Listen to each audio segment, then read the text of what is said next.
अक्सर आपने लोगों को ये कहते हुए सुना होगा कि फला वेट लिफ्टर में बहुत स्ट्रेंथ है, बहुत ताकत है, वो 100 केजी का वजन बड़ी आराम से उठा ले जाता है, कोई प्रॉब्लम नहीं होती उससे।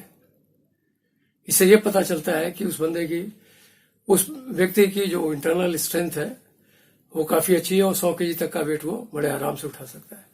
लेकिन यदि उसी व्यक्ति को, यदि उसके ऊपर 20 केजी का और वजन डाल दिया जाए और फिर उससे कहा जाए उठाने को, तो हो सकता है वो न उठा पाए और या तो वो लड़खड़ा जाएगा या वो गिर जाएगा। तो इससे हमें क्या पता चलता है? इससे हमें यही पता चलता है कि उस व्यक्ति की इंटरनल स्ट्रेंथ या इंटरनल एनर्जी मैक्सिमम जो है 100 केजी वार तक उठाने की है। उसके ऊपर यदि उसका डाल दीजिएगा वजन तो उसे वो नहीं उठा पाएगा, लड़खड़ा जाएगा, गिर जाएगा। अपने यंगस्टर के टाइम में जब मैं यंग था तो चेस्ट एक्सपेंडर के थ्रू मैं एक्सरसाइज करता था। चेस्ट एक्सपेंडर में, आप जानते होंगे, 3 स्प्रिंग लगे हुए थे उसमें और उनके साथ में उसको खींचता था। तो मैंने देखा कि जब मैं कोशिश करता था 3 स्प्रिंग के साथ तो मैं खींच नहीं पाता था। बहुत कोशिश की, नहीं खींच पाया। तो मुझे लगा कि इनकी स्ट्रेंथ ज्यादा है एज कम्पेयर टू जो मेरा स्ट्रेंथ है उससे ज्यादा है। फिर मैंने क्या किया कि उसका बीच का जो निकाल लिया एक, और 2 स्प्रिंग रह गए उसमें, तो उनको लेके मैंने एक्सरसाइज करनी शुरू की और वो मैं आराम से करता रहा, काफी टाइम तक करता रहा मैं। लेकिन एक टाइम ऐसा आया जबकि मैंने ये देखा कि जब मैं वो स्प्रिंग को खींचता था तो दोनों के दोनों स्प्रिंग वापस अपनी जगह पे नहीं आते थे। मैंने ऐसे खींचा लेकिन यहीं आके से रुक जाते थे। तो धीरे धीरे वो फैल से गए और एक टाइम ऐसा आया कि जब वो वापस आते नहीं थे, तार उसके फैल गए थे, स्प्रिंग के जो वायर थे। तो इससे भी यही पता चलता है कि जब तक स्प्रिंग मटेरियल की जो इंटरनल एनर्जी या उसकी जो स्ट्रेंथ थी मेरी अपनी इंटरनल स्ट्रेंथ के बराबर थी, तब तक तो ठीक था। लेकिन जहां उनकी इंटरनल स्ट्रेंथ मेरे एनर्जी से कम हुई, वहां उन्होंने डिफॉर्म करना शुरू कर दिया। तो ठीक यही प्रिंसिपल जो है ये टेंसाइल टेस्टिंग में इस्तेमाल किया जाता है। हम स्टील की टेंसाइल टेस्टिंग करते हैं, इसी प्रिंसिपल के आधार पर करते हैं। बॉडी की या स्टील बॉडी की जो भी पार्ट है उसकी अपनी एक इंटरनल स्ट्रेस होती है, उसको हम स्ट्रेस बॉडी यूज करते हैं, एनर्जी बोलते हैं। और उसके ऊपर जब लोड लगा के हम उसके ऊपर लगाते हैं तो लोड करके उसके ऊपर हम ये देखते हैं कि ये कहां तक ये खींच सकता है। तो इसके ऊपर मैं बाद में काफी डिटेल में बात आपसे करूंगा।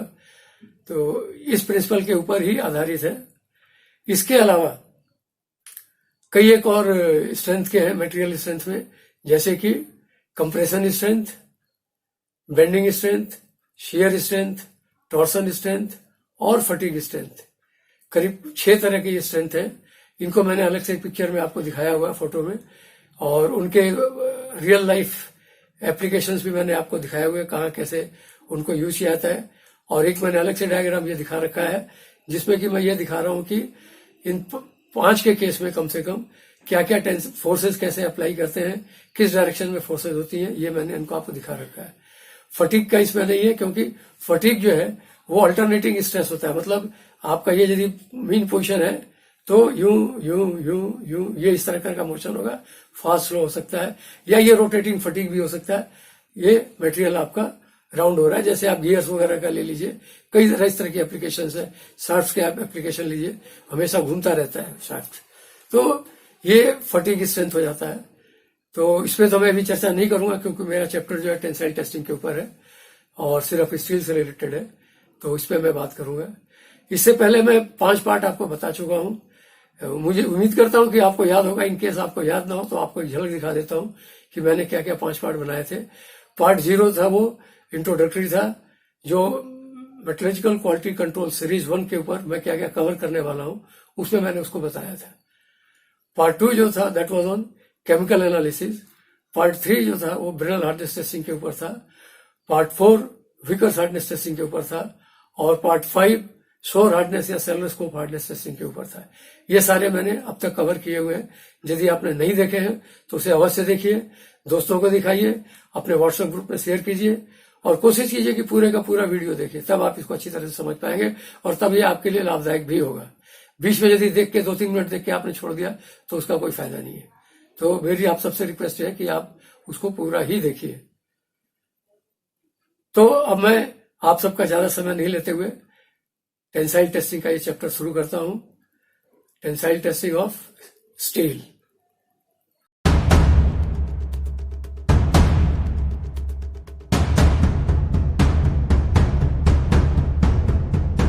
नमस्कार साथियों, मेटलर्जिकल क्वालिटी कंट्रोल सीरीज 1 के चैप्टर 6 में मैं जगदीश चौबे आपको अपने चैनल जगदीश चौबे पे स्वागत करता हूं।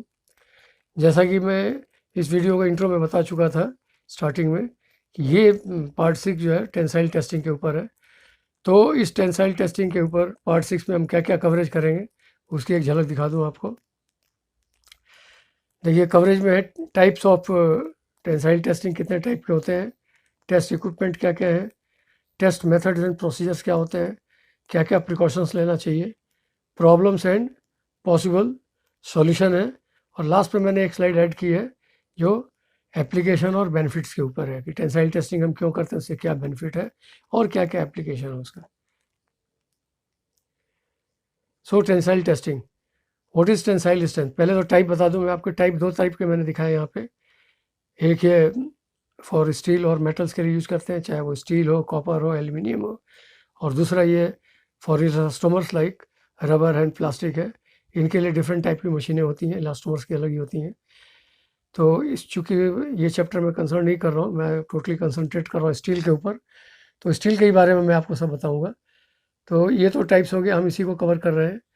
तो स्टील के केस में टेंसाइल स्ट्रेंथ क्या होता है। Tensile strength of tensile steel is defined as the maximum stress that a material can withstand while being stretched or pulled before failing or breaking। यदि आप किसी स्टील के ऑब्जेक्ट को आप उसको खींचते हैं या पुल करते हैं तो उसके टूटने या ब्रेक होने से पहले जो वो मैक्सिमम लोड झेल सकता है, जितना मैक्सिमम स्ट्रेस वो झेल सकता है, वो उसका टेंसाइल स्ट्रेंथ कहलाता है। इसको कई बार हम अल्टीमेट टेंसाइल स्ट्रेंथ भी कहते हैं। इसका मतलब ये हो कि जो मैक्सिमम लोड जब आप उसको खींचे और जितना वो मैक्सिमम लोड के झेल जाए, उसके बाद वो कहीं जाके टूटे, तो जो मैक्सिमम लोड है उसके ऊपर जो उसकी स्ट्रेस आता है उसको हम टेंसाइल स्ट्रेंथ कहते हैं। ये दो तरह के होते हैं टेंसाइल टेस्ट इक्विपमेंट्स। एक ये एनालॉग टाइप का है और दूसरा ये आपका कंप्यूटराइज्ड है विद एक्सटेंशोमीटर इसमें लगा हुआ है। तो इसमें ये देखिए हाइड्रोलिक पावर पैक है नीचे, यहाँ पे ये डायल इंडिकेटर है जो लोड बताता है। ये ग्रिप्स हैं इसके, सेरेटेड ग्रिप्स के भीतर ये क्रॉस हेड्स बोलते हैं इसको। ये देखिए ये टेस्ट सैंपल लगा हुआ है, इसमें ये एरिया फिक्स रहता है और ये इसको खींचता है, नीचे खींचता है, तो ये टेंशन वाला लोड इसमें आ जाता है। और रीडिंग यहाँ से आप ले लेते हैं, जब वो पीस टूटता है तब उसकी रीडिंग आपको यहाँ से मिल जाती है। फिर आपको सारा कुछ कैलकुलेट करना पड़ता है। आपको टेंसाइल स्ट्रेंथ के लिए लोड वर्सेस उसका क्रॉस सेक्शनल एरिया उसको डिवाइड करते हैं और इलॉन्गेशन भी कैलकुलेट करना पड़ता है। लेकिन ये कंप्यूटराइज बेस्ड और इसके साथ जो सॉफ्टवेयर लगा होता है इसमें सारी चीज़ें आपको सिर्फ बेसिक इनपुट डालनी होती है। कंपोनेंट जो टेस्ट पीस है उसके डायमेंशंस आपको पुट अप करने होते हैं। रेस्ट वो सारी चीज़ टेस्टिंग करने के बाद बहुत यूनिफॉर्म रेट से इसकी लोडिंग होती है एज़ कम्पेयर टू मैनुअल, और इसीलिए स्ट्रेन रेट एकदम फिक्स रहता है और उसी हिसाब से पीस मूव करता है, लोड पड़ता है उसके ऊपर, और तब जाके टूट जाता है। और टूटने के बाद उसकी सारी प्रॉपर्टी जो है आपको प्रिंट आउट फॉर्म में यहाँ मिल जाती है।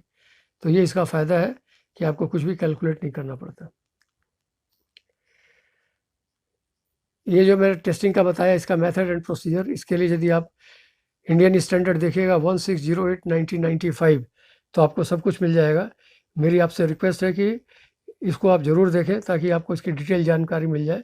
अलग अलग टाइप के सैंपल्स होते हैं, जैसे मैंने अभी राउंड सैंपल्स की बात की है, इसमें फ्लैट टाइप सैंपल का भी दिया हुआ है, और भी बहुत कुछ इसमें जानकारी है, वो आप सारा देख सकते हैं। ये सैंपल टेस्ट सैंपल्स है, इसका एक्चुअल शेप मैंने यहाँ आपको दिखाया हुआ है। और ये देखिए ये इसके सारे डिटेल दिए हुए हैं, L0 original length, LC parallel length, LT total length. ये इसका स्क्वायर एरिया चूँकि ये राउंड है तो इसका क्रॉस सेक्शनल एरिया ये दिखा रहा है। ये रेडियस पार्ट है जो कि मर्ज करता है इसके साथ, इसको हम शोल्डर कहते हैं। तो ये जो शोल्डर है इसकी डायमेंशन इंपॉर्टेंट होनी बहुत ज़रूरी है, ये बहुत एक्यूरेट होना चाहिए, ठीक है। और ये आपका डाया है इसका ये वाला, हम इंटरनल डाया के ऊपर कंसंट्रेट करते हैं, ये वाला इंटरनल डाया है, तो इसको हम लेते हैं जो पैरेलल डाया है इसका। सारे इसके डिटेल्स हमने यहाँ आपको दिए हुए हैं। अब मैं इसको रिपीट नहीं कर रहा हूँ, ये सारा कुछ आप देख लीजिएगा, सब कुछ दिया हुआ है इसमें। और ये पीस जब खींचने के बाद, जैसा मैंने मशीन में दिखाया, जब टूटता है तो उसकी शक्ल कुछ ऐसी हो जाती है, ये देखिए बीचे से नेकिंग हो जाती है और यहाँ से टूट जाता है। उस केस में जो क्रॉस सेक्शनल एरिया है वो कम हो जाता है, ये छोटा हो जाता है, क्योंकि पीस जब खिंचता है तो उसकी जो ओवरऑल जो उसकी स्क्वायर एरिया है वो आपका डाउन हो जाता है, तो ये आपको क्रॉस सेक्शनल एरिया कम मिलेगा। तो ऐसे केस में जब हम अलग अलग चीज़ों को कैलकुलेट करते हैं तो उसका फ़र्क पड़ता है। आगे के स्लाइड्स में मैं ये दिखा रहा हूँ कि ये सारी चीज़ें कैसे की जाती हैं। ये देखिए, जब हम इसको टेस्ट करते हैं तो ये लोड है, लोड वर्सेस यहाँ पे देखिए लोड का है, और ये आपका नीचे वाला जो एक्स एक्सिस है ये आपका इलोंगेशन का है, और यहाँ से ये सारा कुछ, ये लोड हुआ, यहाँ से ये गया, यहाँ गया, ये इसका यील्ड पॉइंट कहलाता है। फिर यहाँ थोड़ा सा डाउन हुआ, हल्का लोड नहीं बढ़ता, फिर यहाँ से लोड बढ़ना फिर शुरू होता है, और ये हाईएस्ट लोड तक जाता है यहाँ। इसके बाद ये फिर डाउन होना शुरू होता है, नेकिंग शुरू हो जाती है इसमें, और यहाँ के अल्टीमेटली टूट जाता है। इसको इसका ब्रेकिंग पॉइंट बोलते हैं।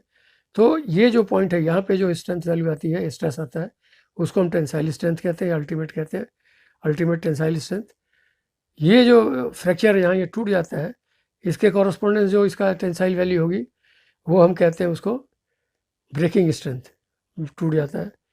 ये पॉइंट यील्ड पॉइंट कहलाता है। अब इसमें भी दो तरह के होते हैं, अपर एंड लोअर, आगे के फिगर में मैं आपको दिखाऊंगा।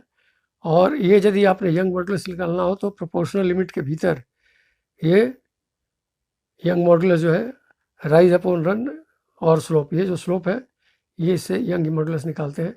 इसको जितना लोड है और जितना इलोंगेशन है उसको डिवाइड कीजिएगा तो आपको यंग मॉडुलस मिल जाता है।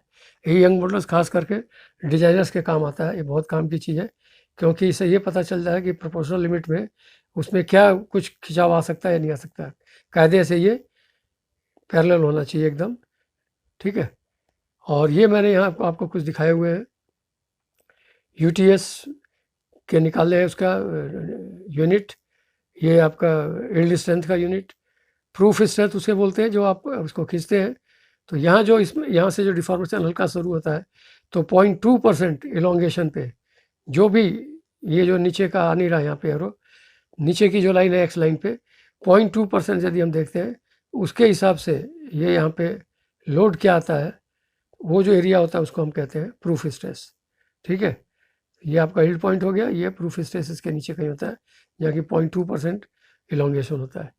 सरफेस एरिया आपका रिड्यूस हो जाता है, और ये आपको SF माइनस S0 ये दिखा रहा है, ये आपका ये इलोंगेशन देखिए, पहले final length gauge length minus original gauge length divided by original gauge length into 100, ये आपका परसेंटेज इलोंगेशन आ जाएगा। इस फार्मूला में थोड़ी सी गलती है, आप करेक्ट कर लीजिएगा इसको। ये है S0 माइनस SF, क्योंकि S0 है जो ओरिजिनल क्रॉस सेक्शनल एरिया है वो ज़्यादा होता है, फाइनल क्रॉस सेक्शनल एरिया कम होता है। So it should be S0 minus SF divided by S0 into 100। तो ये परसेंटेज रिडक्शन इन एरिया आपको मिल जाता है, कितना रिड्यूस हुआ है। और ये आपका यंग्स मॉडुलस का दिखा रखे हैं कि इसका यूनिट जो है kg पर सेंटीमीटर स्क्वायर होता है। ये एक इसको मेजरमेंट करने का ये जो फिगर दिखा रहे हैं ये गेज है जिसको कि हम रिडक्शन एरिया गेज कहते हैं। इसके भीतर जो टूटा हुआ सैंपल होता है उसको ला के डालते हैं इसके भीतर, और वो जहाँ तक चला जाता है भीतर तक वो ये ग्रेजुएटेड होता है, इस पर 10, 20, 30, 40 करके ग्रेजुएशन होता है। तो जहाँ तक ये इजीली चला जाता है और जहाँ पे रुक जाता है जाके उस एरिया से हम कहते हैं कि ये 30% रिडक्शन है, 40% है या 15% है, जहाँ भी ये रुक जाए सैंपल। टेस्ट पीस इसके भीतर टूटा हुआ टेस्ट पीस डालते हैं, ध्यान रखिएगा। जब टूट जाता है टेस्ट पीस तब इस होल के भीतर, जो होल दिख रहा है आपको, इसके भीतर डालते हैं, और तब तक डालते हैं जब तक वो रुक ना जाए, और उसको नोट कर लेते हैं। तो हम उससे रिडक्शन इन एरिया डायरेक्ट निकाल सकते हैं। अब आगे चलते हैं। ये स्ट्रेस स्ट्रेन कर्व है जो कि आपको कंप्यूटराइज्ड मशीन जो है या डिजिटल मशीन जो है उसके थ्रू डायरेक्टली मिलता है। उसमें ये सारा स्ट्रेन और ये सारी कुछ रेटिंग सारी फिक्स कर दी जाती है, और बहुत यूनिफॉर्म रेट से इसकी लोडिंग होती है यहाँ पे, और ये जाता है। इसमें देखिए बहुत क्लियर है, ये सीधे जा रहा है ये। इसके बाद ये पॉइंट P है, इसको हम प्रोपोर्शनल लिमिट बोलते हैं। यहाँ तक स्ट्रेस वर्सेस स्ट्रेन डायरेक्ट रहता है, डायरेक्टली प्रोपोर्शनल है, जितना स्ट्रेस बढ़ेगा उतना स्ट्रेन बढ़ेगा, एकदम स्ट्रेट लाइन आती है। लेकिन यहाँ से जाने के बाद हल्का सा, बहुत मामूली सा इसमें स्ट्रेन आता है, लेकिन यदि आप यहाँ से लोड हटा लीजिएगा तो ये पूरा वापस का ज्यों का त्यों आ जाता है। इसीलिए इसको इलास्टिक लिमिट भी कहते हैं। ये ई से हमने दिखाया हुआ है। और जब इसके आगे आप लोड करते हैं तो एक पॉइंट आता है जहाँ पे कि ये अपर यील्ड पॉइंट और ये लोअर एंड पॉइंट है, जैसा मैंने उसमें भी दिखाया था। और ये इसके बाद यदि आप लोड करते रहते हैं तो ये लोड बढ़ता जाता है, और ठीक उसी तरह से ये हाईएस्ट तक जाता है, उसके बाद ये फिर ब्रेकिंग लोड पे टूट जाता है। ये जो लाइन डॉटेड लाइन है, ये ट्रू स्ट्रेस स्ट्रेन कर्व है। इसका बेसिकली पर्पज़ ये है कि जब आप लोडिंग करते हैं तो यदि आप एक छोटे से सेगमेंट कर लो, पूरा पीस मत लो, उसको सेगमेंट कर लो और उसके ऊपर लोड देखो, तो आपको पता चलेगा कि लोड बढ़ रहा है। और जैसे जैसे आप अलग अलग छोटे छोटे सेगमेंट में लेंगे, बजाय लोड यहाँ आने के लोड आपको यहाँ मिलेगा। तो इसकी जो ड्राइंग है वो इस तरह से जाता है कर्व। इसको हम ट्रू स्ट्रेस स्ट्रेन कर्व कहते हैं, इसको हम इंजीनियरिंग स्ट्रेस स्ट्रेन कर्व करते हैं। लेकिन मोस्ट ऑफ द केसेस इसी को हम यूज़ करते हैं। सारे इंजीनियरिंग कैलकुलेशन में इंजीनियरिंग स्ट्रेस स्ट्रेन कर्व लिया जाता है। इसमें मैंने दिखाया हुआ है ये टेंसाइल स्ट्रेंथ निकालने का, यील्ड स्ट्रेंथ निकालने का, प्रूफ स्ट्रेंथ अगेन इसमें भी यही चीज़ है कि एक पर्टिकुलर इलोंगेशन के बाद जो आता है और वहाँ पे जो वैल्यू होती है उसको हम प्रूफ स्ट्रेंथ कहते हैं। तो 0.2% हम इलोंगेशन लेते हैं। ये देखिए यहाँ पे ये percentage elongation L T minus L zero एकदम ठीक है। और इसके बाद रिडक्शन इन एरिया, यहाँ पे फार्मूला मैंने ठीक लिखा हुआ है, S zero minus S F और 100, ये आ गया आपका। गेज लेंथ 50 मिलीमीटर और 5.65 under root of S zero, original उसका जो क्रॉसनल एरिया है, और यूनिट इसकी मिलीमीटर में होगी। इसी तरह से ब्रेकिंग स्ट्रेंथ भी breaking load upon area, that is kg per millimetre square. तो ये सारा इस डायग्राम के बारे में मैंने आपको सारा कुछ बता दिया। अब इस टेंसाइल टेस्ट में, टेंसाइल टेस्टिंग के अलावा मटेरियल में, स्टील का जहाँ तक सवाल है, और भी कई तरह के स्ट्रेसेस होते हैं। इसमें से एक जैसे कंप्रेसिव, इसको हम कंप्रेशन वाला बोलते हैं, उसी हिसाब से टेंशन ये दिखाया है। इसमें आप देखिए टेंशन में ये खिंचाव है ऊपर और नीचे से, जबकि कंप्रेशन में ये इधर से भी प्रेस कर रहा है, यहाँ से भी प्रेस कर रहा है, तो इसको कंप्रेशन कहते हैं। ये आपका शियर स्ट्रेस हो गया, ये ऐसे जाता है, स्लाइड करता है, स्लाइडिंग एक्शन है इसमें, ठीक है। तो इसको हम कहते हैं शियर स्ट्रेंथ, इसमें जो भी स्ट्रेस आता है। और ये इसको हम कहते हैं टॉर्सन स्ट्रेंथ। ये बेसिकली आप देखिए ये ट्विस्टिंग एक्शन है इसमें, एक RHS में साइड है, तो एक ये आपका RHS साइड है, ये आपका LHS साइड घूमता है, तो ये जो है ट्विस्ट होता है, ट्विस्टिंग एक्शन होता है, तो इसको हम कहते हैं टॉर्सनल स्ट्रेंथ। और ये बेंडिंग स्ट्रेंथ है। ये बेंडिंग देखिए पीछे यहाँ से फिक्स किया हुआ है, यहाँ से लोड पड़ता है, पीस बेंड हो जाता है। फटीग इसमें मैंने नहीं दिखाया क्योंकि fatigue is a dynamic case, और ये बेसिकली इसमें अल्टरनेट, एक बार स्ट्रेस ऊपर जाएगा, एक बार नीचे जाएगा, ऊपर जाएगा, नीचे जाएगा, इस तरह का फिनोमेनन होता है। उसके अलावा रोटेटिंग भी होता है, रोटेट करता है, तो रोटेटिंग फटीग कहते हैं। तो अलग अलग टाइप के होते हैं, लेकिन जनरली ये डायनामिक कंडीशन में यूज़ किया जाता है। तो ये आपको मैंने जस्ट जानकारी के लिए, इसकी डिटेल में नहीं बताऊंगा आपको, जानकारी के लिए मैंने आपको बताया ये चीज़ कि टेंसाइल टेस्ट और टेंसाइल स्ट्रेंथ के अलावा ये सारी भी चीज़ें स्टील में पाई जाती हैं। ये मैं आपको दिखा रहा हूँ टाइप्स ऑफ स्ट्रेंथ, क्या क्या टाइप है, और उनके क्या क्या मैंने आपको डेली लाइफ एग्जांपल दिखाए हैं। जैसे आप ये देखिए इसके बारे में, स्ट्रिंग का है, ये आपका टेंशन का है, जब इसको खींचते हैं आप दोनों तरफ, जैसे ये दिखा रहे हैं, ये मैंने भी अपने इंट्रो में आपको बताया हुआ था। यहाँ पे आप इसको प्रेस करते हैं दोनों तरफ से, ठीक है ना, जैसे मैंने टेंसाइल उसका कंप्रेशन फोर्स का दिखाया था, फोर्स का डायरेक्शन। ये स्लाइडिंग एक्शन है, ये कैंची के बीच में जो भी सामान रखा हुआ है, कपड़ा है, जो भी, जब इसको काटते हैं तो ये स्लाइडिंग एक्शन होता है, एक दूसरे के ऊपर स्लाइड करते हैं, और जहाँ ये लोड क्रॉस किया, आपका जो ताकत ज़्यादा लगा, वो पीस कट जाता है। इसी तरह से ये बेंडिंग का एग्जाम्पल है। बेंडिंग स्ट्रेंथ देखने के लिए खास करके लीफ स्प्रिंग वगैरह, जो ट्रक्स वगैरह में, बसेस वगैरह में यूज़ करते हैं, ये लीफ स्प्रिंग है। और ये आपका टॉर्सनल स्ट्रेंथ के लिए स्प्रिंग है, देखिए इसमें एक इधर जा रहा है, एक इधर जा रहा है, अलग अलग डायरेक्शन में ट्विस्टिंग एक्शन है। इसका एक और लाइव एग्जांपल है आपका, आपके गैस स्टोव का जो नोब होता है जिससे आप गैस ऑफ ऑन करते हैं, ये है, आप कई बार इसको ऐसे घुमाते हैं, कई बार ऐसे घुमाते हैं, तो इसके नीचे जो इसके बेस में स्ट्रिंग लगा रहता है, उसका यही फंक्शन है कि एक बार वो ट्विस्ट होता है एक तरफ और दूसरी बार लेलेस टाइप ट्विस्ट होता है। और एक बहुत सिंपल सा एग्जाम्पल मैं इसके नीचे दिखा रहा हूँ, इसके ठीक नीचे ये देखिए कपड़े निचोड़ने का। इसमें आप क्या करते हैं, एक आपका हाथ जो है ना राइट साइड घूमता है, दूसरा हाथ आपका लेफ्ट साइड घूमता है, और जब आपका फोर्स ज़्यादा जाता है तो जो कपड़े में जो भी पानी होता है वो निकल जाता है। तो ये ट्विस्टिंग एक्शन है, इसको टॉर्सनल स्ट्रेंथ बोलते हैं। और फटीग का एक सिंपल एग्जांपल है, टूथब्रश मैंने दिखाया हुआ है। जब आप टूथब्रश करते हैं, ब्रश करते हैं अपने दांतों को, तो लॉन्गिट्यूडनल आप ऊपर नीचे ऐसे ऐसे ऐसे ऐसे रगड़ते हैं, तो ये इसका एक इस तरह का मोशन हो गया, रेगुलर मोशन हो गया। तो ये एक पर्टिकुलर लिमिट होती है इनकी, काफ़ी नंबर ऑफ साइकिल्स बोलते हैं उसको।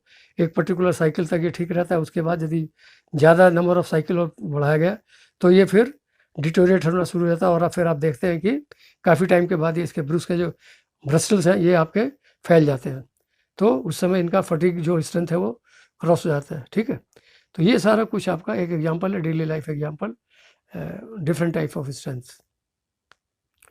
Then I come to precautions. इसमें क्या प्रिकॉशन लेने होते हैं? देखिए, tensile test piece must be machine, no machining mark. बहुत अच्छी मशीनिंग होनी चाहिए, कोई मशीनिंग मार्क या रफ टूल मार्क वगैरह नहीं होना चाहिए, अदरवाइज आपका रिजल्ट सही नहीं आएगा। Point number 2, shoulder radius must be smoothly merge with parallel length. ये मैंने आपको शुरू में बताया जब मैंने टेस्ट सैंपल दिखाया था कि शोल्डर जो है जो उसका टेस्ट सैंपल का जो रेडियस जो है वो बहुत प्रॉपरली मर्ज होना चाहिए उसके मेन जो इसका पैरेलल लेंथ से, अदरवाइज यदि वहाँ कोई भी निक मार्क या कोई टूल मार्क रह गया तो सैंपल ज़्यादातर वहीं से टूट जाते हैं। Test piece 3rd is test piece must be fix from shoulder rigidly in jaws. ये जो मशीन के भीतर जो जॉज जिसमें आप टेस्ट पीस फंसाते हैं वो बहुत फिक्स होना, अच्छा टाइट होना चाहिए। कई बार जल्दीबाजी में आदमी पूरा टाइट नहीं करता और जोर लगाता है और वो पीस गिर भी सकता है। दूसरा ये, चौथा ये है कि जॉज और grips must be properly serrated to avoid slippage of the test piece. ये भी एक स्लिपेज का कारण है कि जो उसके जॉज है, कई बार बार यूज़ करते करते जॉज ख़राब हो जाते हैं, पीस उसमें ठहरता ही नहीं है। तो जॉज की जो सेरेशन है वो प्रॉपर होनी चाहिए ताकि वो उसमें पीस फंस जाए और उसके बाद जब आप लोड लगाएं तो खुल के आ ना जाए। तो ये ध्यान रखने की काम चीज़ है। After fixing the test piece, zero setting must be done on the dial. जो डायल मैंने दिखाया आपको, खास करके यूटीएम में, कंप्यूटराइज में तो ये फिक्स किया जा सकता है, कोई दिक्कत नहीं है, लेकिन इसमें हमें मैनुअली चूँकि फिक्स करना पड़ता है। तो दोनों जो मैंने आपको निडल दिखाए थे, ब्लैक और रेड, उनको जीरो सेटिंग करके तब हम टेस्ट स्टार्ट करते हैं विथ वेरी स्लो एंड बहुत हल्का हल्का अंदर से लोड बढ़ाते हैं, एकदम झटके से लोड नहीं बढ़ाना चाहिए। इसके बाद टेस्ट मशीन्स पर्टिकुलरली एनालॉग और कंप्यूटर, कुछ भी दोनों में, must be calibrated as per the calibration plan. जो भी आपके इस टेस्टिंग मशीन का जो कैलिब्रेशन प्लान है उसको टेस्टिंग बराबर रेगुलर टाइम पे कराना चाहिए। खास करके ये टेस्ट लोड्स वगैरह जो लगाए जाते हैं या डिस्टेंस जो कवर करता है, इन सब चीज़ का पूरा प्रॉपर कैलिब्रेशन होना बहुत ज़रूरी है, अदरवाइज आपको रीडिंग सही नहीं मिलेगी। इसीलिए जब भी आप कीजिए आप कंफर्म कीजिए कि ये कैलिब्रेटेड है कि नहीं है। ठीक है,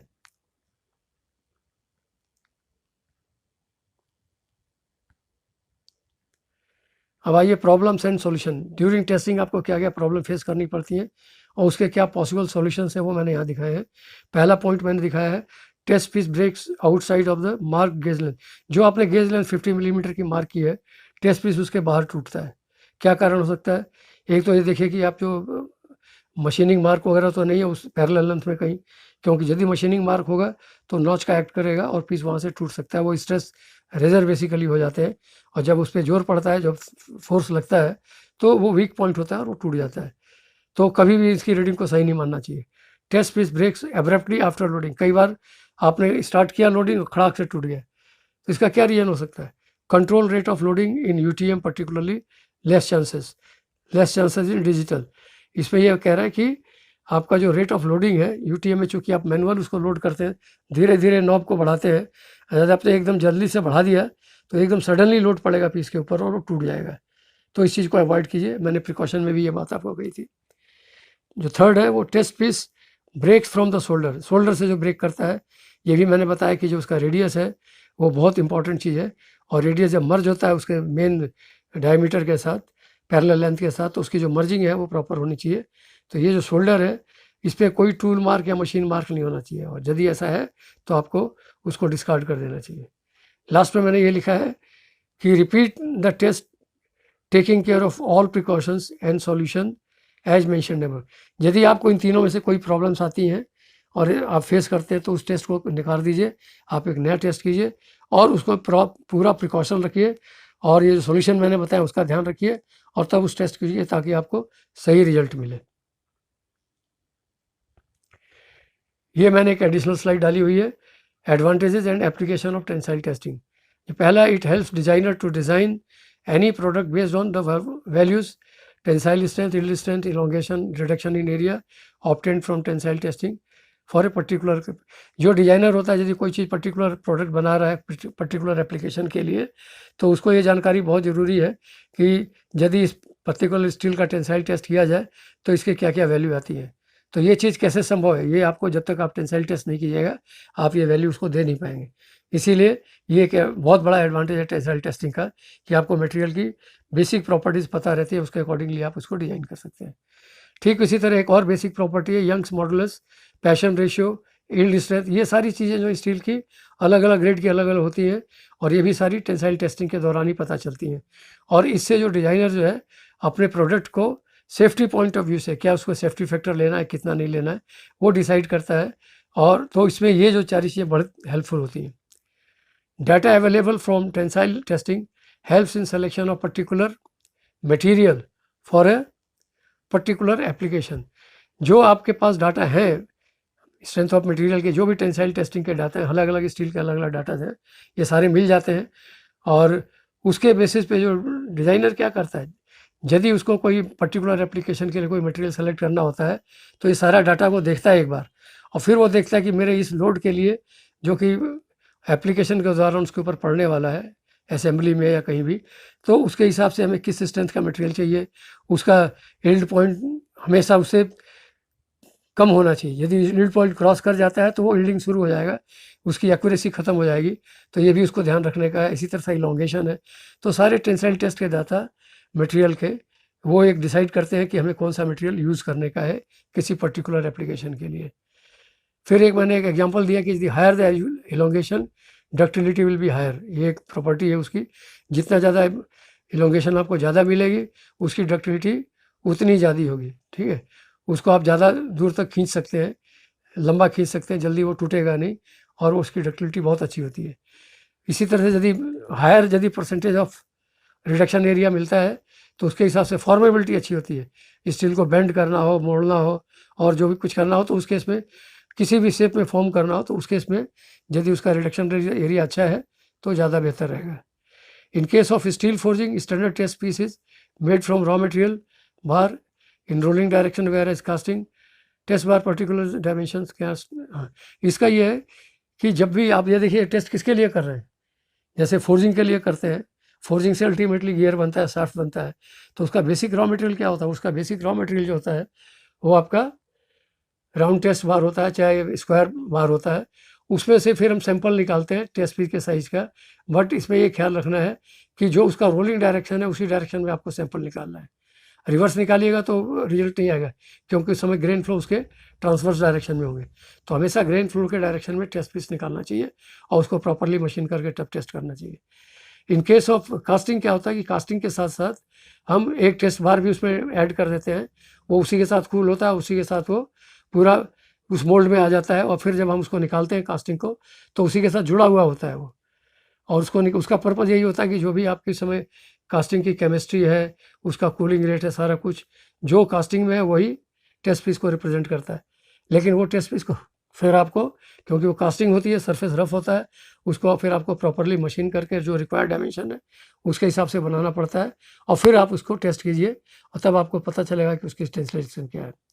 इन केस ऑफ स्टील आपको यील्ड पॉइंट मिलता है, ठीक है, लेकिन in case of cast iron क्योंकि ब्रिटल होता है ये एक लेवल पे जाके वहीं टूट जाता है। ये जस्ट एक मैं नॉलेज के लिए दे रहा हूँ कि यील्ड पॉइंट वगैरह कास्टिंग्स वगैरह में कम होता है क्योंकि ब्रिटल होता है। स्टील जबकि टफ होता है तो स्टील में आपको यील्ड पॉइंट वगैरह सारा कुछ मिलता है।